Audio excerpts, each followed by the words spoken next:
Hello everyone, welcome back to our channel Login 8. In this guide video, I will show you how to change language settings on Kraken app.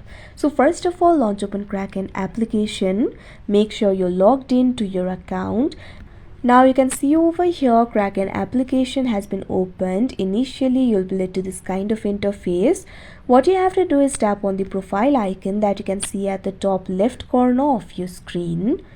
Now you'll be led to your account interface. You'll be able to find several options over here.